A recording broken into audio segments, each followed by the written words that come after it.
धक बड़ा ही मोटिवेशनल है। प्रिय दर्शकों, मोर ने बताया कि स्त्री सबसे बड़ा धोखा किस समय पर देती है और किन स्थानों पर देती है।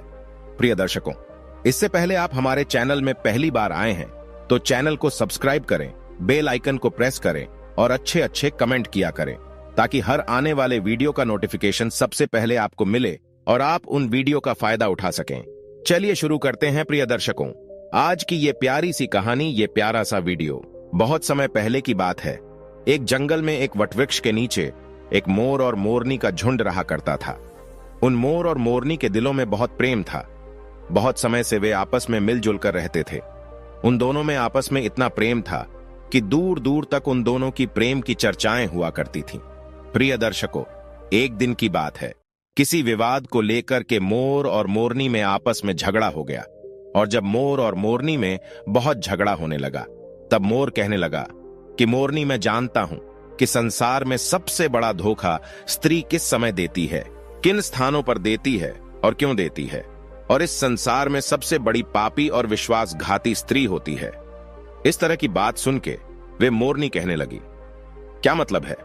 तुम यह कैसे कह सकते हो कि इस संसार में सबसे बड़ी पापी और विश्वासघाती स्त्री होती है और वह किस समय पर धोखा देती है? यह सरासर झूठ है। स्त्री कभी किसी को धोखा नहीं देती। प्रिय दर्शकों, जब इस तरह से मोर और मोरनी में झगड़ा बढ़ता चला गया, बहुत समय तक वे आपस में लड़ते झगड़ते रहे और उनका झगड़ा शांत होने का नाम ही नहीं ले रहा था। उसी समय पर उस वटवृक्ष पर एक हंस आ जाता है और वह हंस आकर के उन मोर और मोरनी से कहता है कि मैं काफी समय से देख रहा हूं कि तुम दोनों आपस में एक बात को लेकर के झगड़ रहे हो। अगर तुम दोनों इस समस्या का हल नहीं निकाल पा रहे हैं, अगर तुम दोनों इस प्रश्न का उत्तर नहीं दे पा रहे हो, तो क्यों ना तुम कैलाश पर्वत पर चले जाओ। कैलाश पर्वत पर जाकर भगवान शिव और माता पार्वती से अपने सवाल का जवाब पूछ लो। वो तो जगत के स्वामी हैं। वह तुम्हें बता देंगे कि आखिरकार इस संसार में स्त्री सबसे बड़ा धोखा किस समय देती है और किन किन स्थानों पर देती है, और इस संसार में सबसे बड़ा पापी और विश्वासघाती कौन है। वह मोर और उसकी पत्नी मोरनी जब हंस के इन बातों को सुनती है तो उन्हें यह बात पसंद आ जाती है।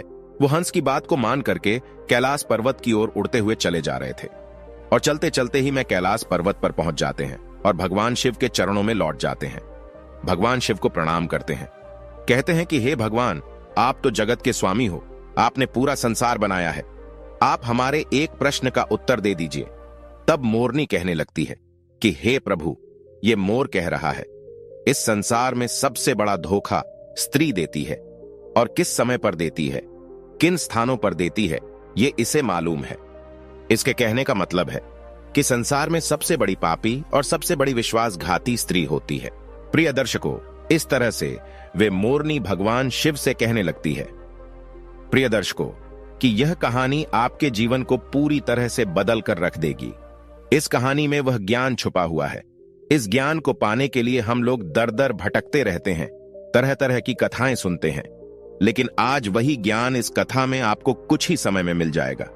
इस कथा से प्राप्त किए हुए ज्ञान को अगर आप जीवन में उतारते हो तो आपका जीवन खुशियों से भर जाएगा।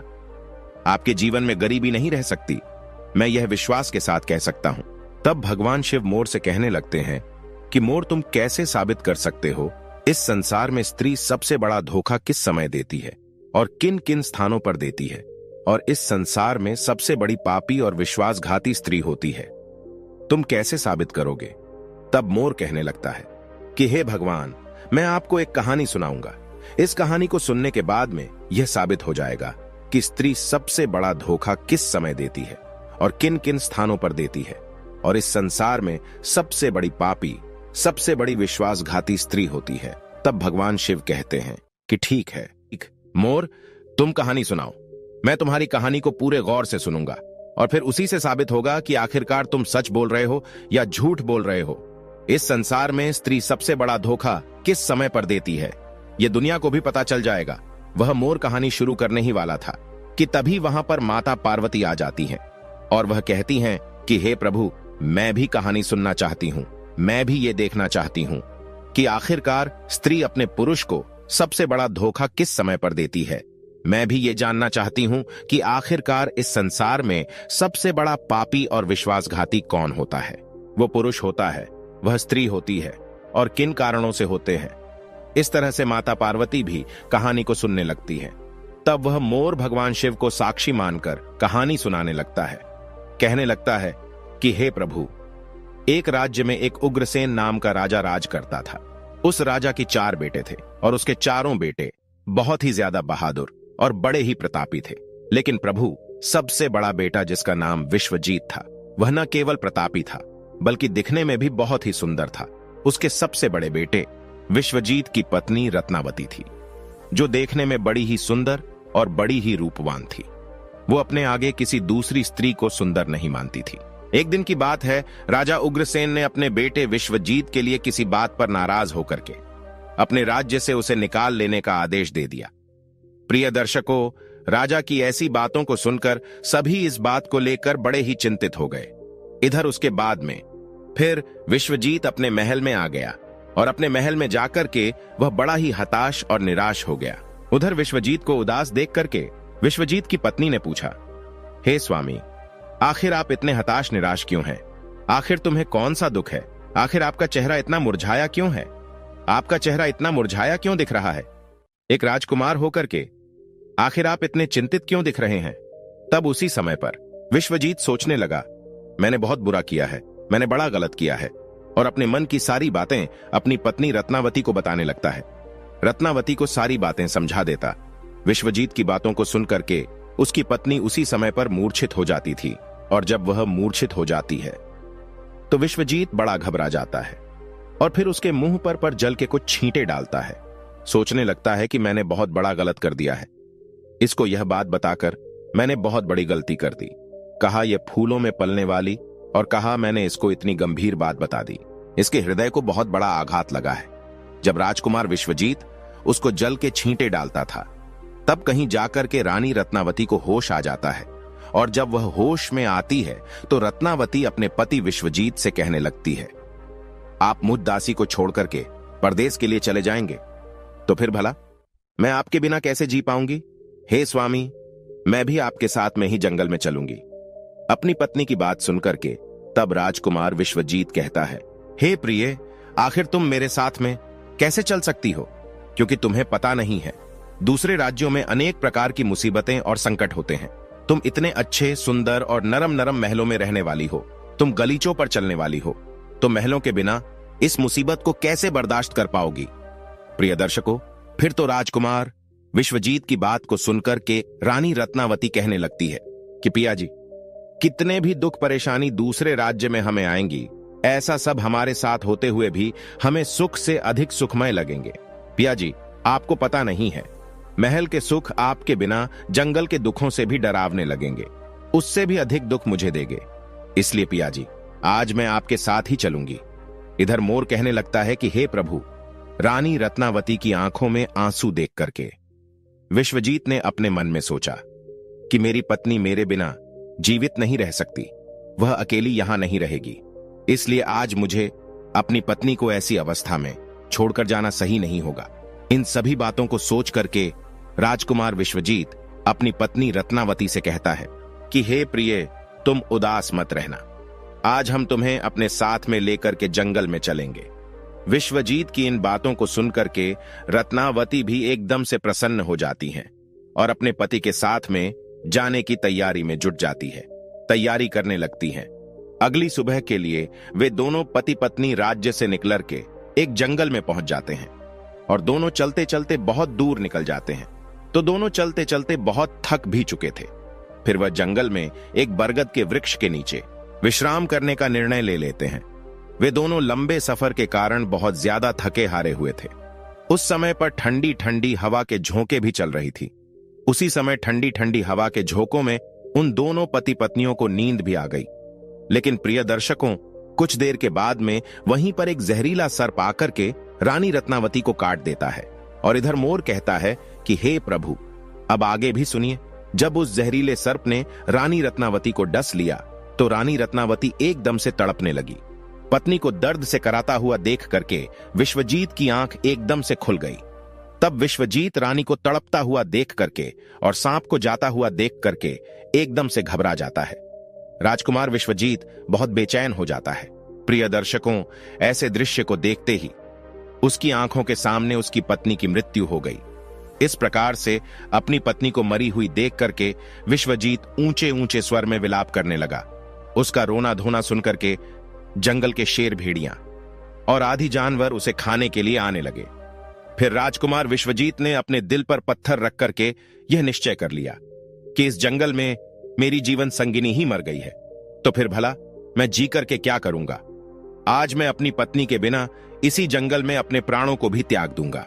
ऐसा निश्चय करने के बाद में फिर वह अपनी पत्नी की लाश के पास से उठ जाता है और जंगल में जाकर के सूखी लकड़ियों को इकट्ठी करने लगता है और लकड़ियों को इकट्ठा करते करते रो रो कर कहता है कि मैं भी आज अपनी पत्नी के साथ में जल करके मर जाऊंगा। प्रिय दर्शकों, उसी समय पर वहां से एक दिव्य संत गुजर रहे थे। जब वे दिव्य संत विश्वजीत को रोते हुए देखते हैं तो वह कहने लगते हैं कि पुत्र, तुम क्यों रो रहे हो? इस भयानक जंगल में तुम क्यों विलाप कर रहे हो? अगर तुम ऐसे ही रोते रहे तो जंगल के जानवर तुम्हें अपना भोजन बना लेंगे। तुम्हें किस बात का दुख है? तुम क्यों रो रहे हो? तब राजकुमार विश्वजीत से उस महात्मा से कहने लगता है कि हे महात्मा, मैं राजकुमार विश्वजीत हूं और मैं राजा उग्रसेन का बेटा हूं। मेरी पत्नी को यहां एक जहरीले सर्प ने डस लिया है, जिससे मेरी पत्नी की मृत्यु हो गई है। हे महात्मा, मेरी पत्नी बड़ी चरित्रवान थी, बड़ी पतिव्रता थी। वह मुझे बहुत प्रेम करती थी और मेरे साथ आने के कारण उसकी मृत्यु हो गई है। हे महात्मा, ऐसी पत्नी मुझे दोबारा नहीं मिल सकती। ऐसी चरित्रवान स्त्री मुझे दोबारा इस संसार में कभी नहीं मिल सकती। इसलिए हे महात्मा, मैं भी अपनी पत्नी के साथ में मैं भी अपने प्राण त्याग दूंगा। मैं भी उसके साथ में अपनी जान दे दूंगा। महात्मा, मेरे पिता ने मुझे अपने राज्य से निकाल दिया है और इसलिए मेरी पत्नी इस जंगल में मेरे साथ आई थी और उस जगह पर आते आते उसे सर्प ने डस लिया। इसकी वजह भी मैं हूं। अगर वह मेरे साथ ना आती तो शायद आज वह जीवित होती। प्रिय दर्शकों, वे महात्मा कहने लगते हैं कि राजकुमार, तू बहुत ही बड़ा मूर्ख है और अज्ञानी भी है। यह संसार है, यहां तो इंसानों का आना जाना लगा ही रहता है। इस संसार में जितने भी मनुष्य आए हैं, उन सभी मनुष्य के लिए इस शरीर को त्यागना ही होता है। इस बात को तू भी जानता है। इस संसार में जो भी आता है वह अकेला आता है। कोई भी किसी के साथ में नहीं आता और न ही कुछ लेकर जाता है और न ही कोई किसी के साथ जाता है। फिर भी तुम आज मूर्खों की तरह मेरे सामने खड़े होकर के बातें कर रहे हो। महात्मा कहने लगते हैं कि हे राजकुमार, अगर तुम जीवित रहोगे तो तुम इस तरह की कई रानियों को अपने पास प्राप्त कर सकते हो। इस तरह की कई रानियां तुम्हें फिर से मिल सकती हैं। आज तुम मेरी बात मान लो और अपनी प्राण मत त्यागो। तब राजकुमार कहने लगता है कि नहीं महात्मा, मैं अपने प्राण जरूर त्यागूंगा। ऐसी रानी मुझे इस संसार में नहीं मिल सकती। मेरी रानी बहुत ही चरित्रवान और बहुत ही पतिव्रता थी। तब महात्मा कहने लगते हैं कि हे राजकुमार, आज तुम मेरे कहने पर मरने का विचार त्याग दो। तुम्हें मालूम नहीं है, इस मानव शरीर को पाने के लिए देवता भी दिन रात बहुत ज्यादा इच्छुक होते हैं। तो फिर आप जानबूझकर इस शरीर को नष्ट क्यों करना चाहते हो? प्रिय दर्शकों, इस प्रकार से उस महात्मा के शब्दों को सुनकर के इंद्रसेन कहने लगता है कि महात्मा, आपने जो कुछ भी कहा है वह सत्य है, लेकिन इतनी बड़ी पतिव्रता पत्नी मुझे किसी भी जन्म में नहीं मिलेगी। इसलिए आज अपनी पत्नी के साथ में ही चलकर मैं मरना चाहता हूं। प्रिय दर्शकों, फिर उसके बाद में उस महात्मा ने विश्वजीत के विचार को सुन करके पूरी तरीके से जान लिया कि यह जीवित नहीं बचेगा। यह राजकुमार अपनी पत्नी के बिना नहीं रह सकता। तब महात्मा विश्वजीत से कहने लगे, हे राजकुमार, तेरी पत्नी को जीवित करने का केवल एक ही उपाय है। अब तू मेरी बात को बड़े ध्यान से सुन। यदि तू उपाय को कर सकता है तो तेरी पत्नी भी पहले की तरह ही जीवित हो सकती है। तब विश्वजीत महात्मा की बात को सुन करके जवाब देने लगता है। कहता है, महात्मा, अब जो कुछ भी कहेंगे वह सब कुछ करने के लिए मैं तैयार हूं। कृपया करके मेरी स्त्री को तुम जीवित कर दो। तब महात्मा ने जवाब दिया, हे राजकुमार, तुम्हारी रानी की जो आयु थी वह केवल 20 वर्ष की थी, जो कि इसने इतने लंबे सफर में उसे बिता दिया। इसके बदले तेरी जो उम्र है वह 70 वर्ष की है। इसमें अभी तेरी आयु भी 30 वर्ष बीत चुकी है। तेरे जीवन में भी अभी 40 वर्ष बाकी है, यानी कि तुझे 40 साल और जीने का अवसर है। यदि तू अपनी पत्नी को आधी उम्र समर्पण कर देता है तो तुम दोनों की उम्र जो है वह एक समान हो जाएगी। यदि तुम इस बात को मान लो, इस बात पर तैयार हो जाओ, तो तुम्हारी पत्नी जल्द ही जीवित हो जाएगी। प्रिय दर्शकों, इस तरीके से उस महात्मा की बात को सुनकर के राजकुमार विश्वजीत कहने लगता है कि तुम्हारी बातों को मैं मानने के लिए तैयार हूं। फिर उसके बाद में महात्मा विश्वजीत के हाथ में जल देता है और उस जल को रानी के पैरों में डालने के लिए कहता है और कहता है कि तुम संकल्प लो कि मैं अपनी 20 वर्ष आयु में रानी को दान करता हूं। अब वह मोर कहता है कि हे प्रभु। जैसे ही राजकुमार विश्वजीत ने यह संकल्प लिया कि वह अपनी 20 वर्ष आयु अपनी पत्नी रत्नावती को दान कर रहा है, उसी वक्त दिव्य संत कहने लगते हैं कि हे राजकुमार, पहले मेरी एक बात को बड़े ध्यान के साथ में समझ लो। इसमें तुम्हें गुप्त रहस्य भी मिलेगा, जिसे समझना, तुम्हें बहुत जानना बहुत जरूरी है। अभी तो तुझे अपनी पत्नी की आवश्यकता है, तुम जल को डाल के उसे बचा सकते हो, लेकिन भविष्य में यदि तुम्हें अपनी पत्नी की आवश्यकता नहीं पड़ती है, तो अभी कुछ नहीं बिगड़ा है।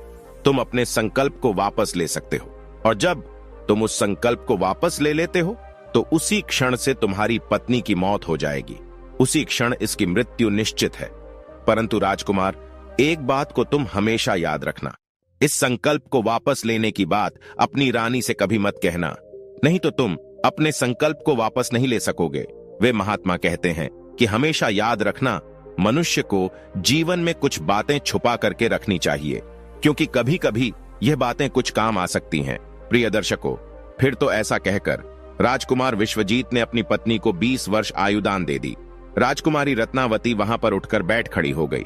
उधर वह महात्मा वहां से अदृश्य हो गए। उसी क्षण राजकुमार विश्वजीत अपनी पत्नी से कहता है कि हे प्रिय, आप तो सो गई थीं, मैंने आपको नहीं जगाया।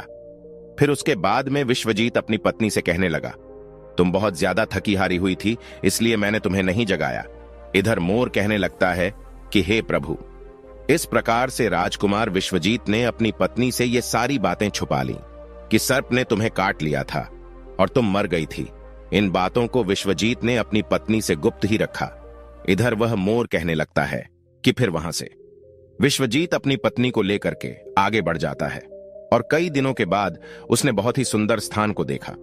वहां पर एक फकीर की कुटिया बनी हुई थी।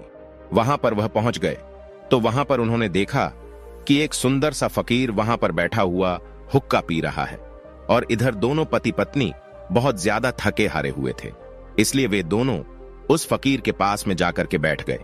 उस समय विश्वजीत ने अपनी पत्नी रत्नावती से कहा कि हे प्रिय, मुझे बहुत तेजी से प्यास लग रही है और प्यास की वजह से मेरा गला भी सूख रहा है। कुएं पर चलकर के पानी पीकर आते हैं। यदि तुमको भी प्यास लगी हो तो हम जाकर के तुम्हारे लिए भी पानी की व्यवस्था कर लाते हैं। तब वह मोर कहने लगता है कि हे प्रभु। राजकुमार विश्वजीत की बात को सुनकर के वह रानी कहने लगती है कि पियाजी, मुझे तो प्यास नहीं लगी है, अब जाइए, पानी पीकर के फिर मेरे पास वापस आ जाइए। इसके बाद में पानी के जवाब को सुनकर के राजकुमार विश्वजीत एक लंबी सी रस्सी हाथ में लेकर के कुएं की ओर बढ़ने लगा। इधर राजकुमार विश्वजीत कुएं पर पानी पीने के लिए पहुंच गया तो उसी समय पर क्या हुआ, राजकुमारी रत्नावती उस फकीर की तरफ देख रही थी। इधर रत्नावती उस फकीर की सुंदरता को देख करके उस पर मोहित हो जाती है, अर्थात वह उसको पूरी तरीके से दिल दे बैठी।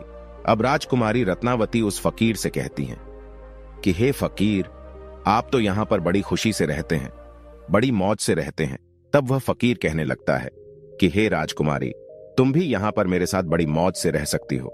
तब राजकुमारी रत्नावती कहने लगती है कि मैं रहना तो चाहती हूं, लेकिन मेरे साथ में मेरा पति है, मैं तुम्हारे साथ में कैसे रह सकती हूं।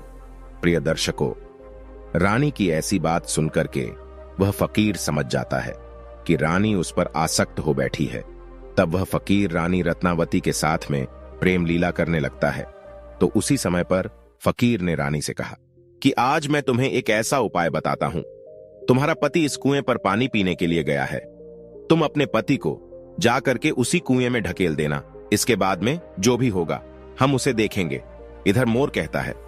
फिर तो वो फकीर की बात सुनकर के रत्नावती ने कहा, ठीक है, मैं ऐसा ही करूंगी। प्रिय दर्शकों, अब इतनी ही देर में राजकुमार विश्वजीत से पानी पीकर के अपनी पत्नी के पास में आ गया। तो उसी क्षण राजकुमारी रत्नावती भी कहने लगी कि पियाजी, मुझे भी बहुत तेजी से प्यास लग रही है। प्यास की वजह से मेरा भी गला सूख रहा है। तुम कुएं पर वापस चलकर मुझे भी पानी पिलाओ। तो उसी वक्त पत्नी की बात को सुनकर के राजकुमार विश्वजीत कहने लगा कि प्रिय, मैंने तुमसे जाने से पहले ही पूछा था और तुमने पानी पीने को मना कर दिया था। यदि तुम्हें प्यास लगी है तो मैं अभी कुएं पर जाकर के तुम्हारे लिए पानी का प्रबंध करके आता हूं।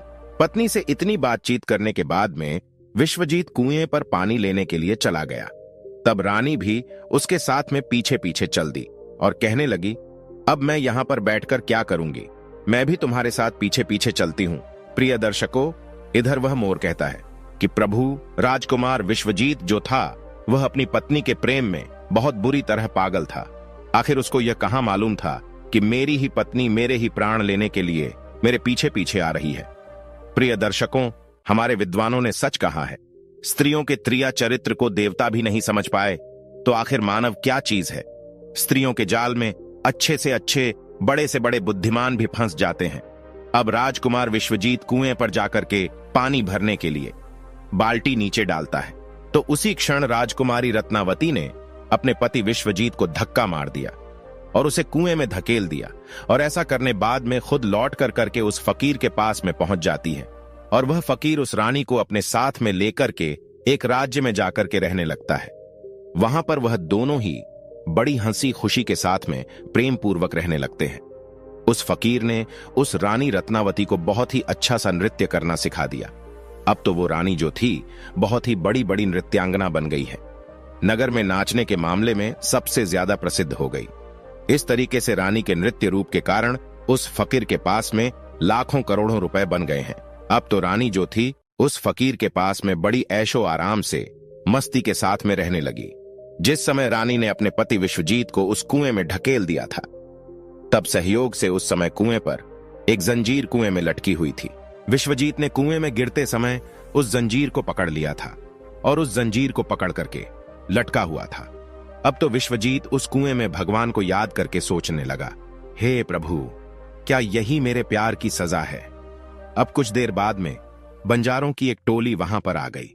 उन बंजारों के झुंड में से एक बंजारा अपनी बाल्टी लेकर के उस कुएं की ओर बढ़ने लगा तो कुएं के नजदीक आकर के उसने अपनी बाल्टी उस कुएं में पानी भरने के लिए डाल दी।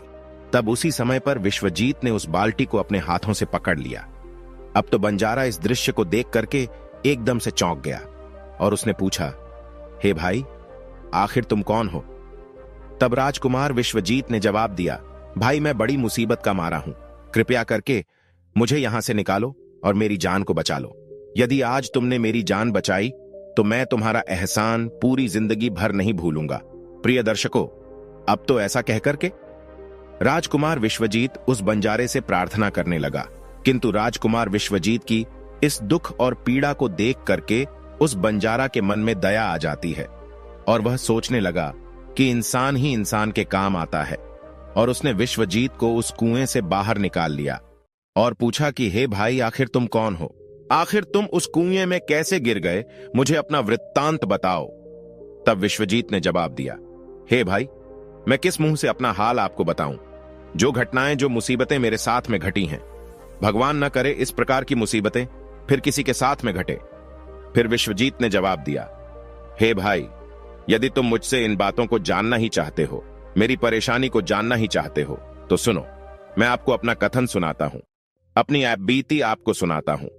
मैं एक राजकुमार हूं। मेरे पिता ने किसी कारण से मुझे अपने राज्य से निकाल दिया है, इसलिए मैं अपनी धर्मपत्नी के साथ में इस जंगल में पहुंच गया और मेरी पत्नी और मैं एक दूसरे से बहुत ज्यादा प्रेम करते थे। तब उसी समय पर जंगल में एक सर्प ने मेरी पत्नी को काट लिया था। इससे मेरी पत्नी की मृत्यु हो चुकी थी। मैं उस जंगल में अपनी पत्नी के साथ अपने प्राणों के लिए त्यागने जा रहा था। तब एक महात्मा ने मुझ पर दया की और मेरी 40 वर्ष की आयु में से 20 वर्ष मेरी पत्नी को दान देकर के उसे जीवित कर दिया। फिर हम वहां से आगे के लिए बढ़ गए। अब कुछ दिनों के बाद में हम एक स्थान पर पहुंच गए जहां पर एक फकीर की झोपड़ी थी। वहां पर मुझे बहुत तेज प्यास लगी। मैं पानी पीने के लिए कुएं पर चला गया। जब मैं वापस आया तो मेरी पत्नी ने कहा कि उसे भी प्यास लगी है और मुझे भी साथ लेकर के कुएं पर पानी पिला लाओ। और इसी तरीके से तय करके मेरी पत्नी मेरे साथ साथ उस कुएं पर पहुंची। मैं उस कुएं से पानी निकाल रहा था तो मेरी पत्नी ने मुझे पीछे से धक्का दे दिया। कुएं में लटकती हुई जंजीर मेरे हाथों में आ गई जिससे मैं कुएं में डूबने से बच गया। और फिर जब आप आ गए तो मैंने आपको आवाज दी, जिसके बाद आपने मुझे कुएं से निकाल लिया और मेरे प्राणों की रक्षा की। अब इधर मोर कहने लगता है कि हे प्रभु। इस प्रकार से राजकुमार विश्वजीत ने बड़े उदास मन से अपनी आप बीती उस बंजारे को सुना दिया। और फिर अपना कथन सुनाने के बाद में राजकुमार विश्वजीत एकदम से चुप हो गया। उधर उस बंजारे ने राजकुमार विश्वजीत को उन बातों को सुनाया और अपनी रानी की करतूतों को सुना करके बड़ा ही निराश हुआ और कहने लगा, राजकुमार, किसी ने सच कहा है, स्त्रियों के त्रिया चरित्र को भगवान भी नहीं समझ पाए तो आखिर मनुष्य यह कैसे समझ सकता है। स्त्रियों का चक्रव्यूह भी कुछ ऐसा ही होता है जिसमें फंस करके मनुष्य कुछ भी नहीं कर पाता है, वह बर्बाद हो जाता है। ऐसा कहने के बाद में उस बंजारे ने विश्वजीत के सिर पर हाथ घुमाया और कहने लगा, हे भाई, तुम चिंता मत करो, भगवान बड़े ही दयालु होते हैं, वे तुम्हारी सहायता जरूर ही करेंगे। उस बंजारे ने कहा कि मित्र, अगर तुम चाहो तो हमारे झुंड में हमारे साथ रह सकते हो। तब बंजारे की बात को सुनकर के विश्वजीत उस बंजारे के साथ में ही रहने के लिए सहमत हो गया। फिर उन बंजारों की सहायता से वह राजकुमार जो था उसी राज्य में जा पहुंचा जहां पर उसकी पत्नी रत्नावती और वह फकीर रह रहा था। उस राज्य को देख करके विश्वजीत बंजारे से कहने लगा, हे भाई, मेरी इच्छा है कि मैं कुछ दिन इस राज्य में रहूं। तब बंजारे ने जवाब दिया, मित्र, तुम जैसा चाहते हो वैसे ही रह सकते हो, मुझे कोई परेशानी नहीं है। फिर उसके बाद में राजकुमार विश्वजीत भूखा था। उस बंजारे से आज्ञा लेकर के राज्य में घूमने के लिए आया और काम की तलाश करने लगा। कुछ दिनों बाद राजकुमार की मेहनत और परिश्रम को देख करके उस राज्य के बड़े व्यापारी ने अपने यहां पर उसे नौकरी पर रख लिया। इस तरीके से राजकुमार विश्वजीत उस व्यापारी के यहां पर काम करना शुरू कर दिया और बड़ी मेहनत और लगन के साथ में अपने कर्तव्यों का निर्वहन करना शुरू कर दिया।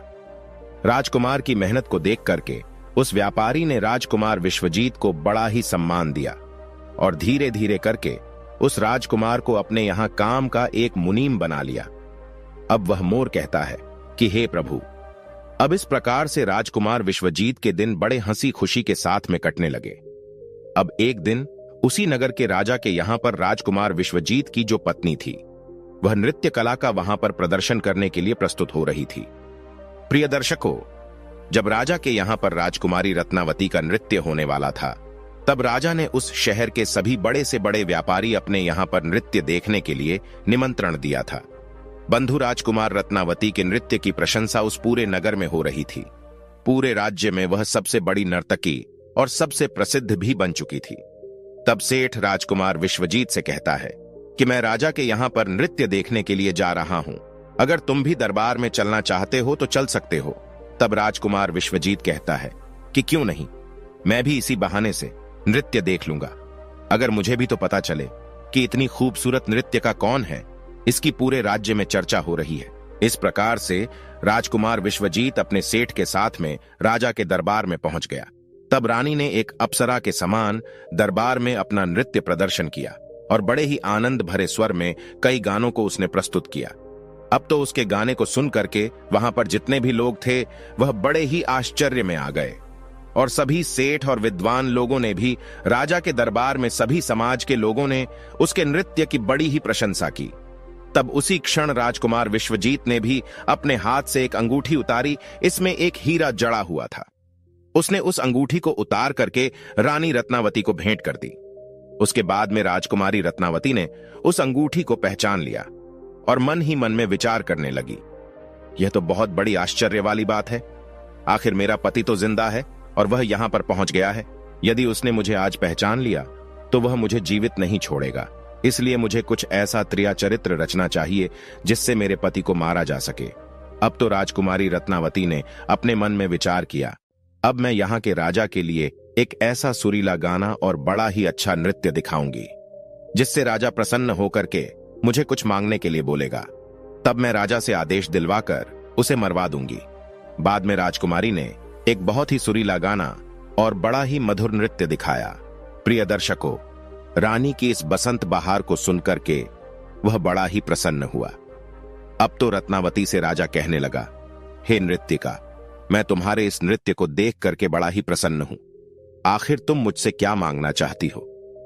तब राजकुमारी रत्नावती ने जवाब दिया कि राजा साहब, यदि आप मुझसे प्रसन्न हो तो सबसे पहले मुझे एक वचन दीजिए, जो मैं आपसे मांगूंगी आप मुझे वही देंगे। रत्नावती ने जवाब दिया, इस सभा में मेरा एक शत्रु है, कृपया करके महाराज मेरे मांगने पर उसको फांसी की सजा दे दीजिए। तब राजा ने जवाब दिया, हे रानी, तुम उस चोर को बुला करके मेरे सामने लाओ। तब उस रानी ने राजकुमार विश्वजीत का हाथ पकड़ा और उसे बुला करके राजा के सामने ले पहुंची। उसी क्षण राजा ने अपने सैनिकों को आदेश दिया कि तुरंत ही इस चोर को जल्लादों के सामने ले जाओ, रानी के इस चोर को फांसी पर चढ़वा दो। प्रिय दर्शकों, इसी बीच में विश्वजीत का जो सेठ था वह भी वहां पर पहुंच गया। वह डरता हुआ विश्वजीत के पास में गया और उससे पूछा कि आखिर तुमने इस नाचने वाली का क्या चुराया है, जिसकी वजह से वे तुझे अपना शत्रु बता रही है और वह तुझे मरवाना चाहती है। तब राजकुमार विश्वजीत ने अपने मालिक को जवाब दिया कि हे मालिक, मैंने उसका कुछ नहीं चुराया है, बस इस राजा को अब इतना समझा लो कि मुझे सजा देने के पहले मेरी 2 बातों को गौर से सुन ले, हो सकता है मेरी जान बच जाए। अब तो विश्वजीत का मालिक इन बातों को सुन करके अपने साथी व्यापारियों से इस विषय में कुछ चर्चा करने लगा। उस सेठ ने कहा कि मित्रों, या तो राजा न्याय करे या फिर हम सभी इस शहर को छोड़ करके इस शहर से कहीं और चले जाएंगे। इस प्रकार से सभी व्यापारी इकट्ठे होकर के राजा के पास में पहुंच गए और राजा से जाकर कहने लगे, हे राजन, हमारा मुनीम जो है वह एक निर्दोष है और आपने उसे मरवाने का आदेश दे दिया है। वे कह रहा है कि राजा से वो 2 बातें कहना चाहता है। यदि इन 2 बातों को सुनने के बाद में आपको उस पर कोई अपराध लगे तो आप उसे मरवाना चाहे तो आप उसे मरवा सकते हो। उसके मरने के पहले उसकी 2 बातों को आप जरूर सुनिए। प्रिय दर्शकों, फिर राजा ने व्यापारियों की बात सुनकर के कहा, ठीक है, तुम अपने मुनीम को मेरे पास में बुलवा दो। तब विश्वजीत को बुला करके राजा के सामने खड़ा किया गया। तब राजा ने जवाब दिया, तुम जो भी कहना चाहते हो वह खुले शब्दों में मेरे सामने कहो। तब उसी समय राजकुमार विश्वजीत ने जवाब दिया कि महाराज, आखिर मैंने कौन सा अपराध किया है जिस कारण आपने मेरी हत्या करवाने के लिए अपने मंत्रियों को आदेश दे दिया। फिर राजकुमार विश्वजीत की बात को सुनकर के राजा ने जवाब दिया, तू उस नृत्यकी का चोर है, उसका शत्रु है। तो विश्वजीत ने जवाब दिया, नहीं महाराज, मैं इस कुल्टा स्त्री का पति हूं जो मुझे कुएं में ढकेलकर इस फकीर के साथ मैं यहां पर भागकर चली आई है। अब तो राजकुमारी रत्नावती ने समझ लिया कि अब तो बात बिगड़ रही है। तब राजकुमारी रत्नावती जो थी राजा से कहती है कि हे महाराज, मैं चरित्रहीन नहीं हूं, मैं कुल्टा नहीं हूं, यह बिल्कुल झूठ बोल रहा है। आखिर ये कौन है? मैं तो इसे जानती भी नहीं हूं, यह तो मेरा चोर है। मैं तो सिर्फ इतना ही जानती हूं कि यह मेरा शत्रु है। फिर राजकुमार विश्वजीत ने जवाब दिया कि महाराज, ठीक है, यदि यह मेरी पत्नी नहीं है तो वह सब कुछ जो मैंने रास्ते में दिया था वह मेरी अमानत के रूप में इस स्त्री से मुझे वापस दिलवा दो। फिर विश्वजीत रानी रत्नावती की तरफ देखने लगा। तब राजकुमार विश्वजीत ने अपनी अमानत को वापस लेने की बात की तो राजकुमारी रत्नावती ने इसे बड़े सहज स्वभाव से स्वीकार कर लिया। तब विश्वजीत ने जवाब दिया, अच्छा, अब तुम अपने हाथों में गंगा जल लो, अब तुम्हारा न्याय इसी सभा में होगा और सभी के सामने होगा। तब राजकुमारी रत्नावती ने जल डाल करके जमीन पर रखा और कहा कि वही वस्तु जो रास्ते में मुझे दी गई थी, मैं इसे आज से वापस कर रही हूं। तब उसी क्षण राजकुमार विश्वजीत ने अपने हाथों जल लिया और जल लेकर के यह बात कही कि मैंने रास्ते में जो कुछ भी चीज अपनी रानी को दी है वह मैं वापस ले रहा हूं, और हाथों में गंगा जल ले लिया। उसी वक्त रानी रत्नावती ने भी अपने हाथों में जल लिया और कहा कि मुझे रास्ते में जो वस्तु भी इसने दी है, मैं उसकी वस्तु इसके कहने के अनुसार आज इसे वापस कर रही हूं। जैसे ही उसने अपने हाथों से जल छोड़ा तो उसी क्षण रानी के शरीर से प्राण निकल गए। अब वह मोर कहने लगा कि प्रभु, इस दृश्य को देख करके वहां के लोग जो कि एकदम से आश्चर्यचकित हो गए। राजा के लिए भी यह बात बड़ी ही चिंता का विषय बन गई। तब राजा विश्वजीत से कहने लगा, आखिर यह क्या हो गया? मुझे सच्चाई बताओ, सच्चाई क्या है? तब उसी क्षण राजकुमार विश्वजीत अपनी कहानी सुनाने लगा। अपने जीवन की सभी घटनाओं को खुल करके बताते हुए उसके राज्य से निकाले जाने से लेकर अब तक की सभी घटनाओं को उसने सुना दिया, और राजा ने भी बड़े ध्यान के साथ में सुना। राजा ने पूरी कथा को सुनकर के विश्वजीत को अपने गले से लगा लिया और उसके बाद में राजा ने अपनी राजकुमारी की शादी विश्वजीत के साथ में करवा दी। तभी इधर मोर कहने लगा, हे प्रभु, मैंने इस कहानी को सुना है। इस कहानी को सुनने के बाद में मैं भी स्त्रियों से घृणा करने लगा हूं, और मैं बड़े दावे के साथ कह सकता हूं कि संसार में स्त्री जो है पुरुषों से अधिक ज्यादा पापी और धोखेबाज होती है, इसके साथ ही विश्वासघाती भी होती है। प्रिय दर्शकों, उस समय उस मोर ने यह कहानी माता पार्वती और भगवान शिव को सुनाई और यह बताया कि स्त्री ही होती है पुरुष की तुलना में सबसे ज्यादा विश्वासघाती और पापी होती है। इस कहानी को सुनने के बाद में भगवान शिव और माता पार्वती एकदम से हैरान रह गए। तब माता पार्वती कहने लगी कि मुझे लगता है ये मोर सच कह रहा है। स्त्री तो किसी में से ही एक दो ही सच्ची और ईमानदार और चरित्रवान निकलती है, परंतु इसके अलावा पुरुषों में भी कुछ ऐसे प्राणी हैं जो पापी और विश्वासघाती हो सकते हैं। भगवान शिव ने पूछा कि मोरनी, तुम इस बात को कैसे सिद्ध करोगी कि पुरुष भी सबसे बड़ा पापी और विश्वासघाती होता है, और वह किस समय पर धोखा देता है?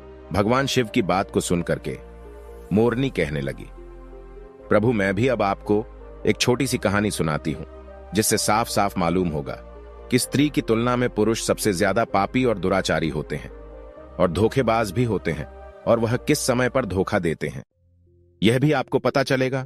फिर उस मोरनी ने भगवान शिव और माता पार्वती के सामने ही कहानी कहना प्रारंभ किया। मोरनी कहने लगी, हे प्रभु, एक नगर में एक सेठ रहा करता था। उस सेठ का एक लड़का था और वह लड़का रात दिन जुआबाजी और सट्टा खेलता था। सेठ के खूब समझाने के बावजूद भी वह लड़का नहीं समझता था। अंततः सेठ उसको समझा समझाकर मृत्यु को प्राप्त हो गया, लेकिन वो लड़का नहीं समझा। जब पिता की मृत्यु होने के बाद वो लड़का और भी ज्यादा अस्वतंत्र हो गया। अपने पिता की सारी जमीन, सारी जमा पूंजी को सट्टे में फूंक दिया। सट्टाबाजी में ही पूरी जमा पूंजी को लगा दिया और बर्बाद होकर के जमीन दौलत सब कुछ बेच करके बस सट्टेबाजी में लग गया और गांव छोड़कर निकल गया। जब वो लड़का गांव छोड़कर निकल जाता है तो दोबारा लौट करके उस गांव में नहीं आता है। घूमता घूमता वो एक नगर में पहुंच जाता है। उस नगर के राजा के महल के सामने जाकर के बैठ जाता है। राजा उस लड़के को देखता है और देखने के बाद राजा सोचने लगता है कि ये लड़का बड़ा सुंदर है। हो सकता है या तो कोई सेठ का लड़का हो या किसी राजा का लड़का हो। राजा इसी बात को सोचकर उस लड़के को अपने पास बुलवाता है। सैनिक उस लड़के को राजा के पास लेकर के जाते हैं। राजा उस लड़के से पूछता है, भाई तुम कहां से आए हो? दिखने में बड़े सुंदर हो, सीधे साधे लगते हो। तुम कौन हो? कहां से आए हो? तुमको क्या परेशानी है? लड़का राजा को जवाब देता है। वो राजा से कहता है, राजा साहब, मैं एक बहुत बड़ा व्यापारी हूं। रास्ते में कुछ गुंडों ने, कुछ लुटेरों ने मिलकर के मेरा सामान लूट लिया है और मैं यहां पहुंच गया हूं। प्रिय दर्शकों, उस लड़के की इतनी बात सुनकर राजा उस लड़के पर विश्वास कर लेता है। लड़का राजा से कहता है कि राजा साहब, मेरा सारा सामान लुटेरों ने लूट लिया है। मेरे पास कुछ भी नहीं है, खाने को भी मेरे पास कुछ भी नहीं बचा है। सब कुछ लुटेरों ने लूट लिया है। मुझे मेरे गांव जाने के लिए भी पैसे नहीं है। राजा उस लड़के की बात पर विश्वास कर लेता है। लड़का कहता है, यदि राजा साहब आप मेरी थोड़ी सी सहायता कर दें तो मैं अपने गांव तक जा सकता हूं और आपका बहुत ही भला होगा। आपकी बड़ी कृपा होगी। प्रिय दर्शकों, राजा लड़के के झांसे में आ जाता है। राजा सोचने लगता है कि लड़का व्यापारी है और बड़ा सुंदर भी है। उस राजा का कोई लड़का नहीं था, सिर्फ एक लड़की थी। वो राजा सोचने लगा कि मेरी मृत्यु के बाद मेरे राज्य को ये लड़का बड़े आराम से संभाल सकता है, क्योंकि लड़का सुंदर भी है और ज्ञानी भी है, बड़ा व्यापारी भी है। यही बात सोचकर वो सोचने लगता है कि क्यों ना मैं अपनी लड़की की शादी इस लड़के से करवा दूं और यह मेरा घर जमाई बन करके रह सकता है और आने वाले समय में यह मेरे राज्य को भी संभाल सकता है। यही सोचकर राजा उस लड़के से कहता है, बेटा, मैं अपनी पुत्री की शादी तुम्हारे साथ कर दूं तो तुम्हें कोई आपत्ति तो नहीं है? प्रिय दर्शकों, लड़का यह बात को सुनकर मन ही मन में अंदर ही अंदर बड़ा खुश होने लगता है। लड़का राजा से कहता है, हां राजा साहब, मैं तैयार हूं। यदि आपका हुक्म है, आपका आदेश है, तो मैं कैसे मना कर सकता हूं। प्रिय दर्शकों, राजा अपनी पुत्री की शादी उस लड़के से करा देते हैं। काफी सारा धन, दौलत और दास दासियां देकर अपनी पुत्री को उस लड़के के साथ राजा विदा कर देते हैं। प्रिय दर्शकों, जब लड़का राजा की पुत्री को लेकर के जाता है तो रास्ते में उन्हें एक जंगल पड़ता है। उस जंगल में वो लड़का उस राजा की पुत्री से कहता है देखो, अब तुम मेरी पत्नी हो और पत्नी का यह धर्म होता है कि वो पति की हर बात का पालन करे। लड़का कहता है, यह घना जंगल है और इस जंगल में लुटेरे बहुत ज्यादा होते हैं। इसी जंगल में मेरा भी सारा सामान लुटेरे लूट के ले गए थे, इसलिए आपके पास जितने भी गहने हैं, जितने भी गहने आपने पहन रखे हैं, वो सारे उतार कर मुझे दे दीजिए, वरना लुटेरे यहां से लूट करके ले जा सकते हैं। प्रिय दर्शकों, पत्नी अपने पति पर विश्वास करती हैं और यह सदा से चला आ रहा है कि पत्नी अपने पति पर विश्वास करती है।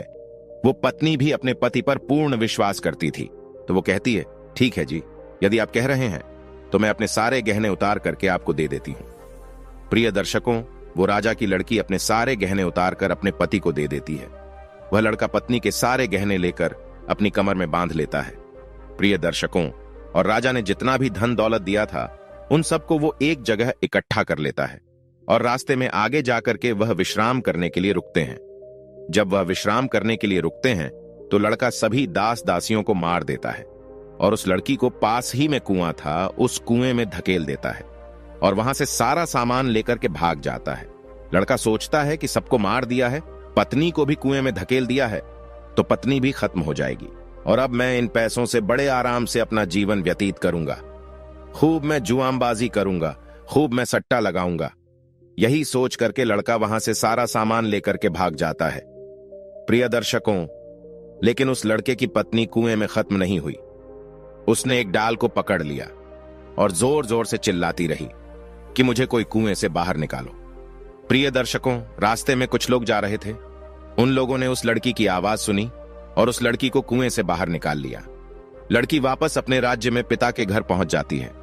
उस लड़की का पिता उस लड़की से पूछता है और कहता है, पुत्री, क्या हो गया? तुम वापस कैसे चली आई? वह लड़की कहती है, पिताश्री, रास्ते में हमें कुछ गुंडे मिल गए थे और गुंडों ने हमारे साथ यह दुर्व्यवहार किया, सभी दास दासियों को खत्म कर दिया और मुझे कुएं में धकेल दिया और मेरे पति का कोई पता नहीं है। प्रिय दर्शकों, वह लड़की पतिव्रता थी, इसलिए उसने उस घटना के बारे में अपने पिता को नहीं बताया। कुछ समय के लिए वह लड़की अपने पिता के घर रहने लगी। कुछ समय निकलने के बाद वो लड़का फिर से उस राजा के द्वार पर आता है, अपने ससुर के राज्य में आता है। प्रिय दर्शकों, वह जितना भी धन लूट करके ले गया था उसने सब कुछ जुआबाजी, सट्टाबाजी में उड़ा दिया था। जब एक भी पैसा उसके पास नहीं बचा तो वो लड़का फिर से अपने ससुर के पास आता है। वो सोचने लगता है कि अपने ससुर से जाकर यह कहूंगा कि ससुर जी, आप नाना बनने वाले हैं। इस बात को सुनकर ससुर जी मुझे फिर से बहुत सारा धन देंगे और इस धन से मैं फिर से अय्याशी करूंगा। यही सोचकर वह लड़का फिर से उस राजा के द्वार पर आता है, लेकिन उस लड़के को द्वार पर ही उसकी पत्नी मिल जाती है। वह लड़की अपने पति को देखकर पहले तो थोड़ा गुस्सा होती है और बाद में अपने पति को बुलाकर कहती है, देखो जी, मैंने अपने पिता को ऐसी कोई बात नहीं बताई है। मैंने अपने पिता से यह कहा है कि हमें रास्ते में कुछ लुटेरों ने लूट लिया है और दास दासियों को मार दिया है और मुझे कुएं में धकेल दिया है और मेरे पति का कुछ पता नहीं है। यही बात आपको भी मेरे पिता से कहनी है। प्रिय दर्शकों, लड़का अपनी पत्नी की इस बात को सुनकर बड़ा खुश होता है। सोचने लगता है कि मेरी पत्नी तो वास्तविकता में पतिव्रता है। प्रिय दर्शकों, लेकिन कुत्ते की पूंछ को कितने वर्ष भी आप सीधा करके रखो, लेकिन वह टेढ़ी की टेढ़ी ही निकलती है। कुत्ते की पूंछ कभी भी सीधी नहीं हो सकती। इसी तरीके से यह लड़का भी कभी सीधा नहीं हो सकता। यह लड़का फिर से राजा के पास जाता है और पत्नी ने जो बात कही है वही बात राजा से कहता है। प्रिय दर्शकों, लड़के की बात पर राजा विश्वास कर लेता है। प्रिय दर्शकों, लड़का अपनी पत्नी से फिर से कहता है कि देखिए, मैं आपको लेने के लिए आया हूं। मुझे अपनी गलती का एहसास है। पता नहीं ऐसा क्या हुआ था मेरे साथ जो मैंने आपके साथ ऐसा व्यवहार किया, लेकिन मुझे अब मेरी गलती का एहसास हो गया है। मैं आपको लेने के लिए आया हूं। आपको कल सुबह ही प्रातः काल ही मैं यहां से लेकर जाऊंगा। आप तैयार रहिएगा। अब आप जाकर सो जाइए। प्रिय दर्शकों, सारे घर वाले सो जाते हैं। राजा सो जाता है, उसकी पत्नी सो जाती है। वह लड़का आंधी रात को उठता है और राजा की तलवार से राजा की गर्दन काट देता है, अपनी पत्नी की गर्दन काट देता है। सभी को मारने के बाद वहां से सारा धन और उस स्त्री के गहने चुरा करके फिर से अपने गांव लौट आता है।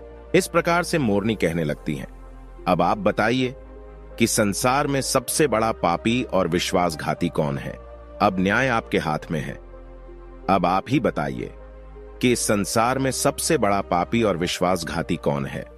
तब भगवान शिव कहने लगते हैं, कि मैंने तुम दोनों की कहानी बड़े ही ध्यानपूर्वक सुनी है कि दोनों का न्याय करता हूं। सच में संसार में स्त्री पुरुष के बीच में सबसे ज्यादा पापी और विश्वासघाती कौन होता है, यह तो स्पष्ट करना मुश्किल है। तब भगवान शिव कहते हैं कि बिना किसी शंका के यह सत्य है कि इंसान की सोच जब उसके स्तर से नीचे गिर जाती है तो वही इंसान पापी और विश्वासघाती होता है, चाहे वह स्त्री हो या फिर पुरुषों हो। मनुष्य को किसी भी प्रकार के पाप करने से पहले यही सोचना चाहिए कि क्या वह सही कर रहा है या फिर नहीं। पापी और विश्वासघाती होने के लिए मनुष्य में कोई जाति नहीं होती है, उस इंसान की सोच और प्रीति भाव का परिणाम होता है। प्रिय दर्शकों, वास्तव में इंसान की सोच ही उसके स्तर से नीचे गिर जाती है तो वही इंसान पापी और विश्वासघाती बन जाता है, चाहे वह स्त्री हो चाहे वह पुरुष। प्रिय दर्शकों, इस प्रकार से भगवान शिव उस मोर मोरनी का न्याय करते हैं। प्रिय दर्शकों, हमारी आज की कहानी, आज का वीडियो यहां समाप्त होता है। हम उम्मीद करते हैं कि आपको ये कहानी पसंद आई होगी और आप इससे ढेर सारी प्रेरणा लेंगे। मिलते हैं अगली ज्ञान चर्चा के साथ अगले वीडियो में। तब तक के लिए नमस्कार, धन्यवाद। नमस्कार, धन्यवाद। नमस्कार, धन्यवाद। नमस्कार, धन्यवाद। नमस्कार, धन्यवाद। नमस्कार।